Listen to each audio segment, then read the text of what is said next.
یہ انہوں نے کہا کہ یہ اکاؤنٹنٹ ہوں گے، آڈٹ وغیرہ کرتے ہوں گے، تو ایسی کمپنیز کا آڈٹ کرنا کہ جس کا مین کام کچھ پاکیزہ ہے، جیسے فوڈ کی کمپنی ہے، کوئی بھی ایسا ہے، لیکن وہ اکثر آپ کو پتہ ہے کہ کمپنیز وغیرہ کسی مجبوری کی بنا پر یا واقعی وہ مطلب کمزور ہوتے ہیں تو بینک سے لون وغیرہ لیتے ہیں، تو آڈٹ کرنے والے کو دونوں چیزیں انٹر کرنی پڑتی ہیں، اس کی انٹری وغیرہ کرنی ہوتی ہے۔ تو یہ پوچھنا یہ چاہتے ہیں کہ کیا اس طرح سودی معاملات کو بھی لکھنا ہمارے لیے شرعاً جائز ہوگا یا نہیں ہوگا؟ دیکھیں، اس میں بعض تو علماء نے، جو قدیم علماء تھے، انہوں نے بالکل منع کیا، کیونکہ نبی کریم صلی اللہ علیہ وسلم کا فرمان عالی شان ہے کہ اللہ تعالیٰ سود لینے والے، دینے والے، اس پر گواہ بننے والے اور اس کو لکھنے والے پر اللہ تعالیٰ نے لعنت فرمائی ہے۔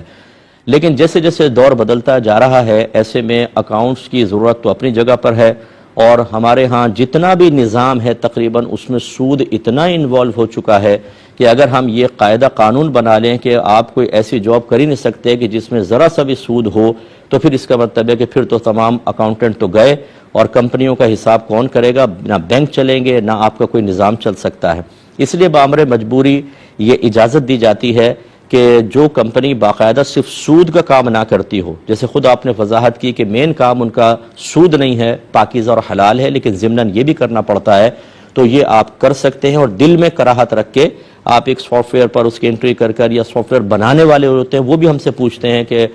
فلاں کمپنی ہے یا بینک کا ہم سافٹ ویئر بنا سکتے ہیں کہ نہیں، تو آپ کا سافٹ ویئر بنانا بھی بالکل جائز۔ بینک کس کام میں یوز کر رہا ہے وہ اس کا ہیڈیک ہے، اور اسی طریقے سے جب آپ اس میں انٹری وغیرہ کرتے ہیں تو بامر مجبوری اکاؤنٹنٹس کو اس دور کے اعتبار سے اس کی اجازت دی جائے گی۔ اگر آپ صاحب تقوی ہیں، آپ کا دل نہیں مانتا، آپ کوئی دوسری جاب کر لیں، لیکن بامر مجبوری فتویٰ اسی کے اوپر ہوگا کہ اس قسم کا آڈٹ کرنا شرعاً جائز ہے۔ بس دل میں کراہت رکھیں اور برائی میں کوئی تعاون کی نیت نہ ہو تو اس کی گنجائش بالکل نکلے گی۔ جیسے اس کی نظیر دیکھیں، باہر کے جو ٹیکسی ڈرائیورز ہیں وہ ہم سے پوچھتے ہیں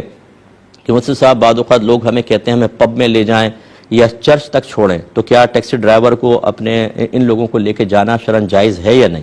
تو ہم کہتے ہیں جائز ہے، شریعت اس کی اجازت دیتی ہے۔ آپ تعاون کی نیت نہ کریں، اگرچہ آپ کو پتہ ہے کہ پب میں کیا کرے گا اور چرچ میں جا کر کیا کرے گا، وہ تو شرکیہ عبادت کرے گا، لیکن آپ اگر تعاون کی نیت نہیں کرتے تو آپ کے لیے شرعاً جائز ہے۔ اسی طریقے سے آپ دکان کرائے پر دیتے ہیں، مکان کرائے پر دیتے ہیں، اور وہ دکاندار یا جو مکان کے اندر رہنے والا کرایہ دار ہے وہ بعض اوقات ناجائز اور حرام کام آپ کے گھر کی چھت کے اوپر کرتا ہے، یعنی چھت کے سائے میں کرتا ہے۔ اگر گھر نہ ہوتا تو شاید اوپنلی تو نہیں کر سکتا تھا، تو کیا یہ گھر کرائے پر دینا، دکان کرائے پر دینا حرام اور ناجائز ہو جائے گا؟ یہ ایک مجبوری کی صورت ہوتی ہے، اس کے لیے بھی جواز کا